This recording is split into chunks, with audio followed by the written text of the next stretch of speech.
Haló? Tady nikdo není.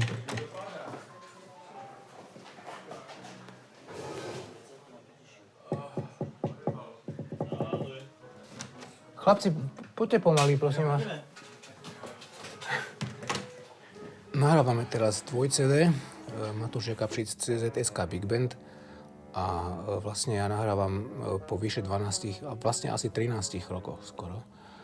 A ja vlastne, je to veľmi dlhá doba v tejto branži, tak dlho som nenahral nič, ale nejak som necítil až takú potrebu, respektíve nezdalo sa mi, že by som až tak mal niečo povedať. Tak až teraz som si povedal, že už je na čase naozaj, aby som niečo nové urobil. A toho materiálu sa nazhromaždilo naozaj dosť, aj na 4 CDčka, takže som niečo vybral z tých skladieb, ktoré sa mi zdali, že tieto nahráme. No. Chlapci, prosím vás, chvíľku ticho teraz. Že v podstate je to tak, ako to leží, beží, ale tam je jediná časť otvorená, je outro 118. Tak, hej. Najprv je to bez tých backgrounds, hej. To znamená, že dychári zahráte len plechy tú prvú notu, čo máte teda okrem basového trombónu, hej. Čiže basový trombón nastúpi druhýkrát a ostatní nastúpia tretíkrát. Dobre? Čiže to bude 4-krát to outro. A potom už ďalej tak, ako je napísané. Normálne jedna repetícia, druhá repetícia a tak ďalej.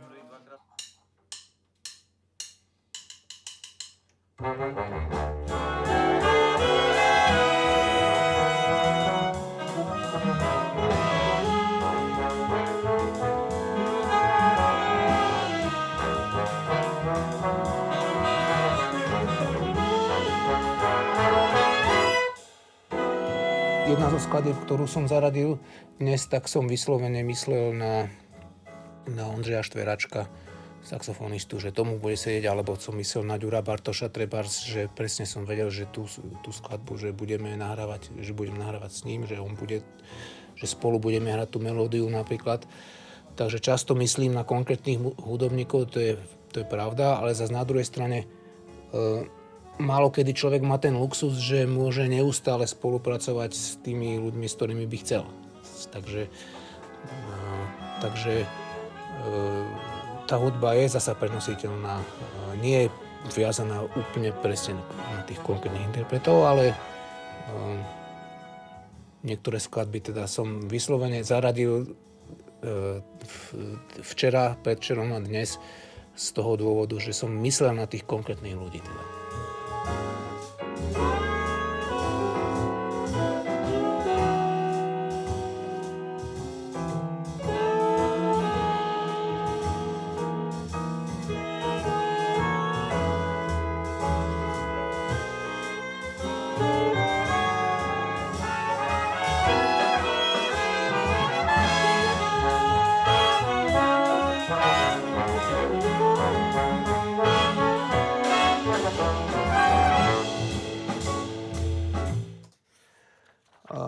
Je to super. Jediné, čo je, ale to asi stiahnem pri mixe, nechcem do toho. Tie single lines, čo hráš v tom outre, Ľuboš, veľa toho tam bude, vieš, lebo tam je to strašne husté, tam hrajú jedni, druhý, tretí a ešte Peter do toho bude spievať, to bude strašný guláš z toho, vieš. Ja som tam možná vynechal jednu notu. Ale jedna nota, keď je vynechaná, áno, ale na to sa vykašli. Ale ne, daj to ešte raz, to je dobré. Dobre, týmba, Počkaj. Aj to je skôr. Ale ne, daj to ešte raz, počkaj. Dobre, počkaj. Neskoro je. Ale to je taký Ja to nenávidím. Ale prosím ťa. Tam sa je John Taylor, kamarát, ten by ma tak zbil. No, v prípade takéhoto telesa je to tak dosť jasné, že vlastne treba zahrať nechcem povedať, že treba zahrať tie noty, tú hudbu treba zahrať tak, ako je napísaná. A samozrejme, že to sú všetko ľudia, ktorí vedia, ako to majú hrať, čiže to už sú potom len také nuancy a také detaily, ktoré riešime. Ale predsa len, keď človek príde do štúdia, tak tá situácia je trošku iná ako na koncerte, lebo v štúdiu je to, však to každý, kto má s tým skúsenosti, by vám to potvrdil, že v štúdiu je počuť úplne všetko a tam naozaj veci, ktoré na koncerte sa môžu stratiť, trebárs také malé nuancy, nejaké malé detaily, tak v štúdiu sa to určite nestratí. Čo je dôležité, že sa treba snažiť tú atmosféru vlastne preniesť do toho štúdia.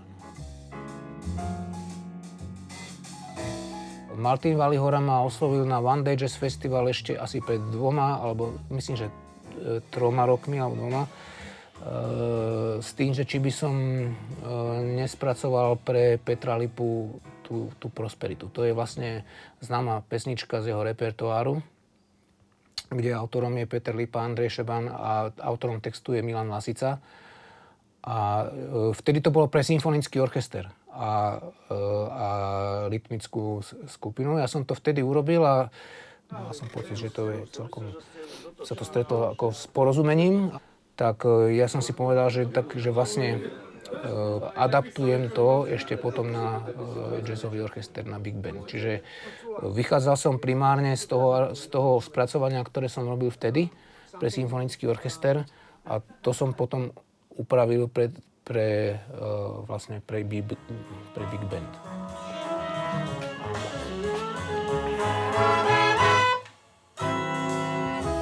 Včera som sa opýtal mojej mladej ženy, kam sa podiel kapitál v našej láske uložený, kam sa beťar schoval, asi devalvoval. Zdá sa, že náš vzťah čaká.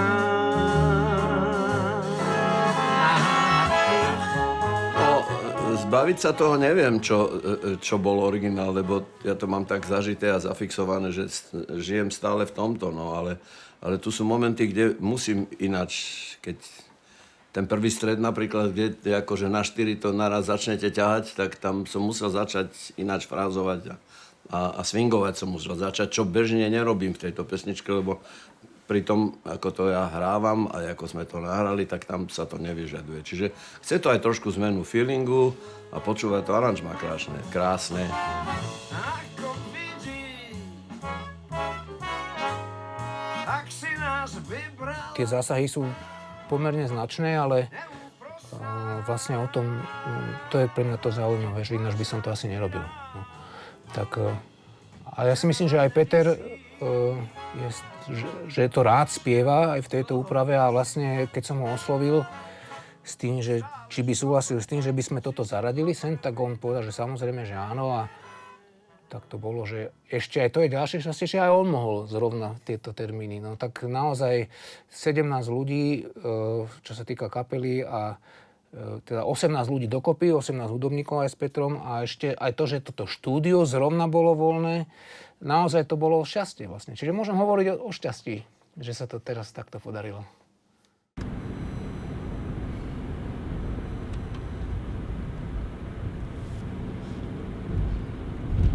Ideme k mojej pani profesorke, idem na hodinu.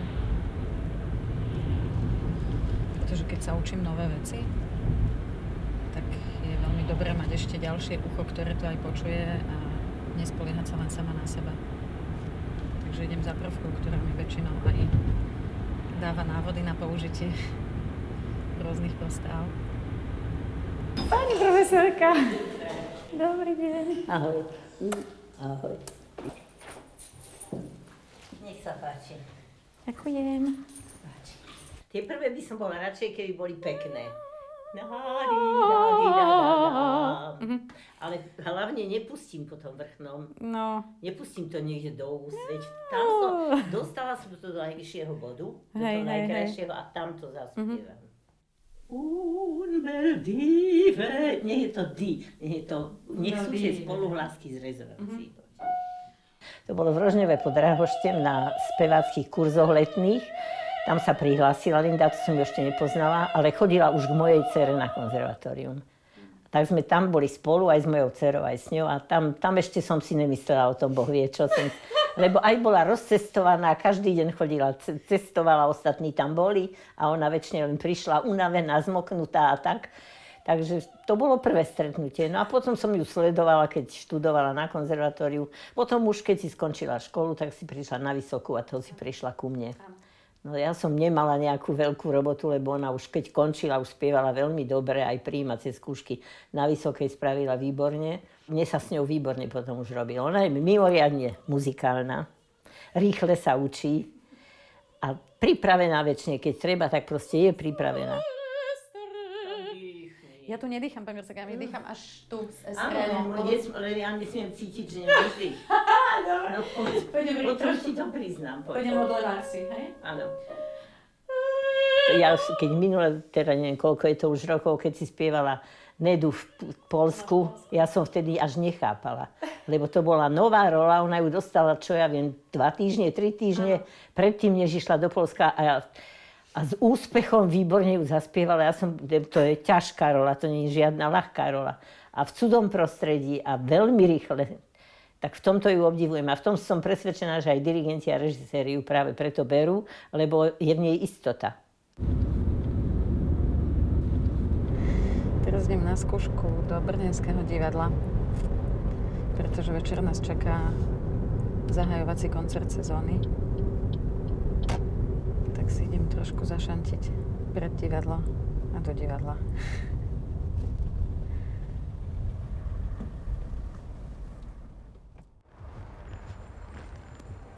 Ja som od detstva veľmi chcela byť speváčka. Mne moja mamička povedala, že keď som mala 5 rokov, som prehlásila, že budem operná speváčka. Čo mne príde až absurdné dosť, že to takto bolo, ale mamina nás vlastne vodila aj so sestrou do divadla v podstate fakt od detstva. Dobrý deň. Dobrý deň, dobrý deň. Krásnu sezónu. A mne sa to veľmi páčilo. Mňa proste oslovilo. Myslím si, že mamina hovorí, že to bola Carmen, na ktorej sme boli ako predstavenie a ja som vraj povedala, že ja raz tam budem stáť.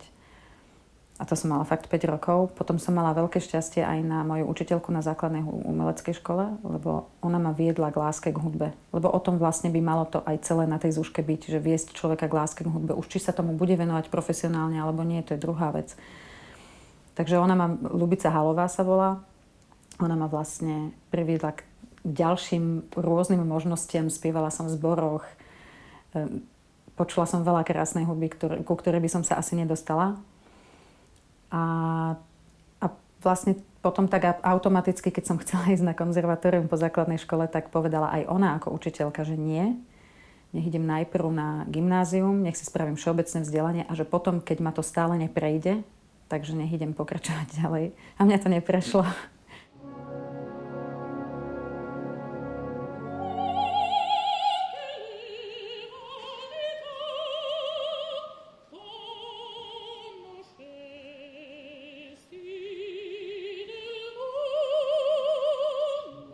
Tak ja som začínala ako soprán.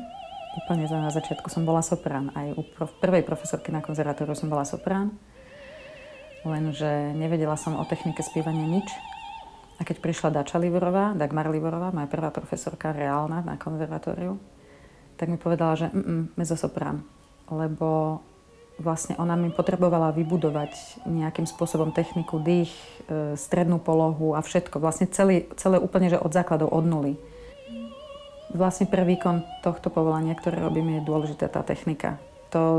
Ono to znie tak pre laika veľmi, veľmi vzdialene, že spevácka technika, čo to je? Je to v podstate správne používanie dýchu a vedenie toho dýchu do správnych miest v tele, aby zarezonovali tak, aby ten tón znel čo najkrajšie. Že vlastne cieľom toho celého toho procesu štúdia je v tom, že nájsť tú krásu alebo to miesto, v ktorom ten hlas znie najkrajšie a v tom mieste sa snažiť spievať všetko.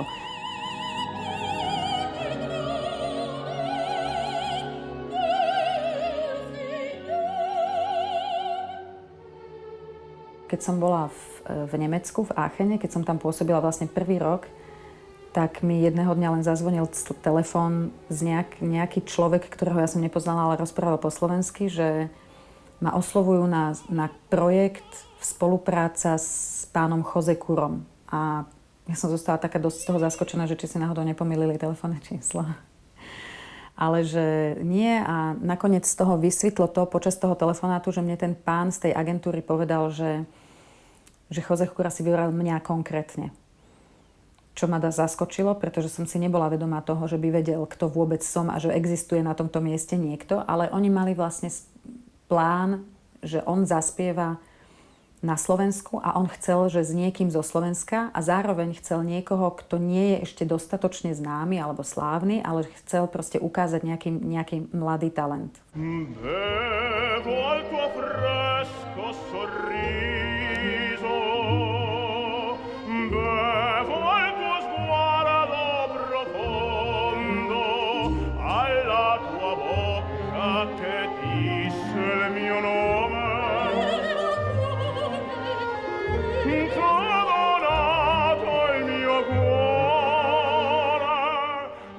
Vždy prekvapí práve to, že všetci tí takí top speváci alebo top umelci sú takí v zásade nie, že najskromnejší ľudia, ale takí najnormálnejší. Že vedia svoju hodnotu, poznajú ju, ale vyžarujú úplne inú energiu, než som bola dovtedy zvyknutá.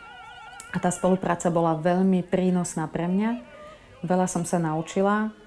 Nebol to prvý človek takéhoto kalibru, s ktorým som spolupracovala. Predtým som totiž to spievala s Daliborom Jenisom v rámci predstavenia v Slovenskom národnom divadle a rovnaký som mala z neho pocit. Proste jeden obyčajný, normálny človek, ktorý ťahá tých všetkých ostatných s tou energiou, ktorú má.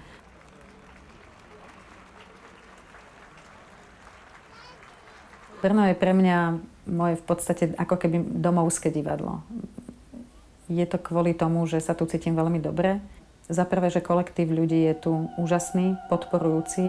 Pomáhajú si navzájom, to je také najdôležitejšie pre mňa. Že tu sa človek naozaj necíti nikdy stratený, alebo že bože, čo sa teraz asi udeje, že kto mi nepraje, ten pocit človek nemá. Je to radosť.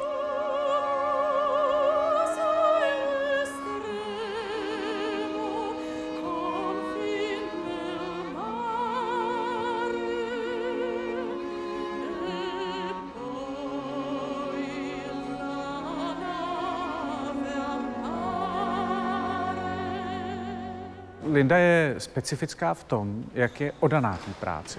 Že ona se snaží pochopit ty figury, které vytváří do nejmenších detailů, což je velmi vzácný a není to takový to, co dneska se velmi často vydává za hraní divadla nebo hraní opery já v daných okolnostech. Linda se vždycky snaží udělat postavu, vytvořit úplně nový charakter, což samozřejmě jako v případě opery je podle mě ještě mnohem těžší, než třeba v případě činohry.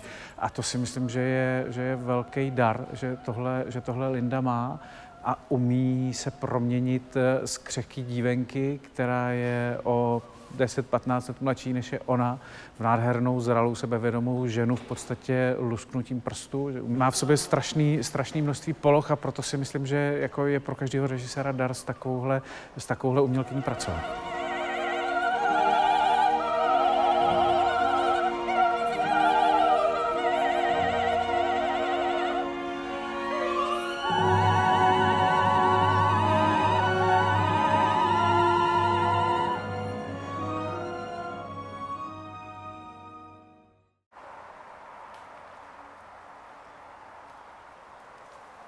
Volám sa Ivan a keď som bol malým chlapcom, veľmi som túžil byť hokejistom. Ale stal som sa klaviristom. V 14 rokoch ma zaujala hudba boogie-woogie.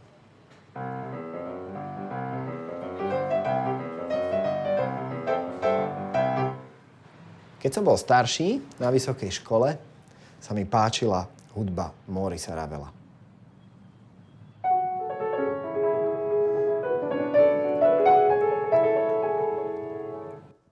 No a teraz som niekde tu.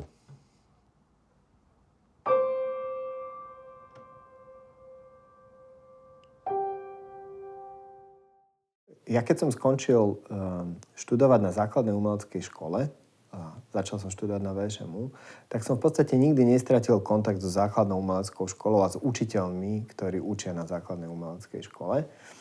A vždy, keď ma nejaká hudba zaujala, tak mojou túžbou bolo sprostredkovať ju niekomu ďalšiemu. A to, či už sa jednalo o koncert, prednášku alebo nejaký workshop. Pamätám si veľmi dobre, hneď v prvom ročníku, keď ma nadchol Erik Satie a jeho hudba, tak sme spolu s Danom Matejom urobili workshop pre učiteľov základnej umeleckej školy, kde sme im hrali a vysvetľovali, ako tá hudba funguje, čo je v nej zaujímavé. A táto činnosť sa so mnou ťahne už 25 rokov, vlastne kontinuálne vymýšľame projekty, ktoré sa väčšinou viažú vždy na nejakú konkrétnu hudbu.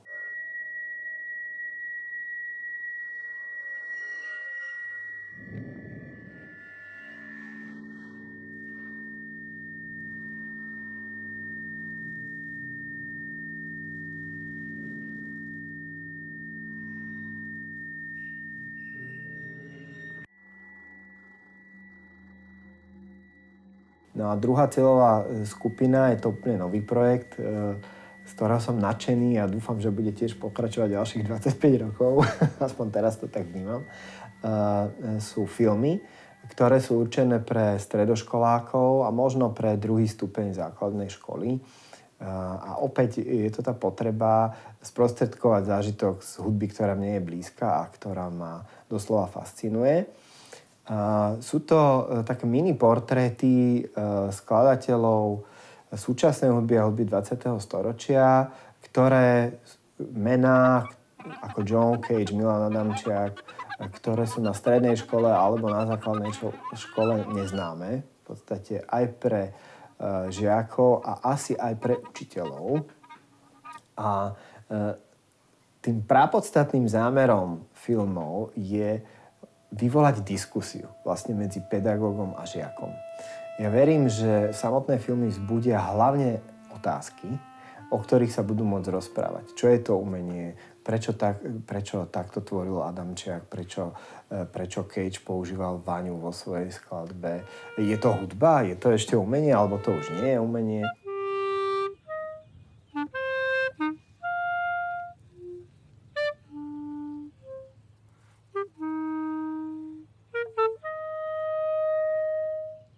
Snažili sme sa vytvoriť tiež paralel medzi svetovou hudbou a slovenskou hudbou, pretože na Slovensku máme veľa umelcov, veľa skladateľov, ktorí sú rovnako dôležití ako John Cage. A jedným z nich je Milan Adamčiak, ktorý sme tiež venovali taký mini portrét. No a filmy sú 3 a snažili sme sa venovať aj najmladšej generácii umelcov, a konkrétne Férovi Kirajmu a Jonášovi Gruskovi, ktorí podľa mňa obidve robia veľmi zaujímavé veci. Okrem toho, že sa venujú elektronickej hudbe a pracujú s počítačom, tak sa venujú nahrávaniu, vytvárajú svoje vlastné softvery, ako napríklad Féro Kiraj, čiže sú naozaj up to date obidvaja a myslím si, že práve stredoškolských študentov by toto mohlo zaujať. Že aj Féro a Jonáš pracujú naozaj s aktuálnymi zvukmi, využívajú veci okolo seba, aby vytvorili umenia, majú svoj vlastný koncept, majú svoju vlastnú víziu. Je tiež veľmi zaujímavé, ako sa živia napríklad. Čiže aj to sme sa v tom filme snažili zachytiť.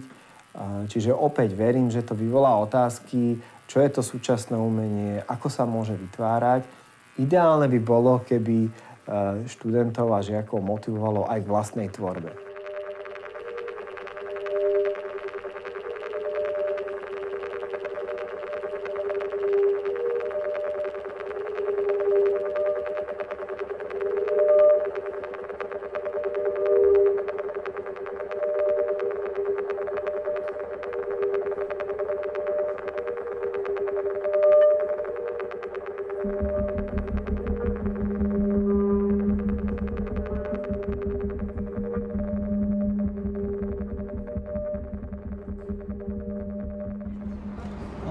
Chystám si vlastne geofón, aby som ho pripojil na túto konštrukciu mosta. Zapojil som ho do nahrávacieho zariadenia a ešte si tam dám slúchatka, aby som vlastne počul, čo sa deje. To skúsim pripojiť.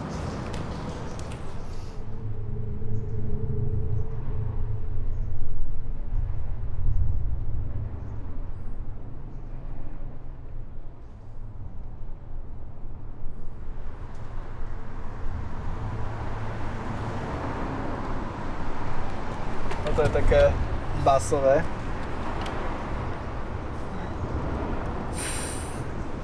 Je to také hutné. No hlavne počuť tie vibrácie toho mosta, tej konštrukcie.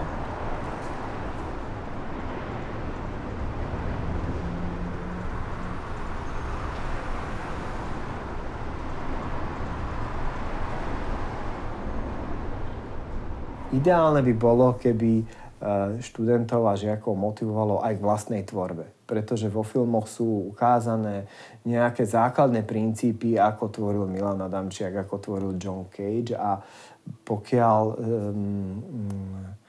verím tomu, že pokiaľ pedagóg sa zamyslí, že dokáže vymyslieť aj na základe filmu nejaké zaujímavé zadanie pre tých daných študentov a že z toho môžu mať aj zábavu a srandu. Že umenie nie je vážna vec, že teraz to je niečo, čo nevieme pochopiť, ale naopak, keď k tomu pristúpime aktívne a nebodaj by teda študenti a pedagógovia sami začali tvoriť podobným spôsobom, ako napríklad tvoril Cage alebo ako tvorí Ferel Kiraj, tak verím, že to môže byť vtipné, zábavné a poučné.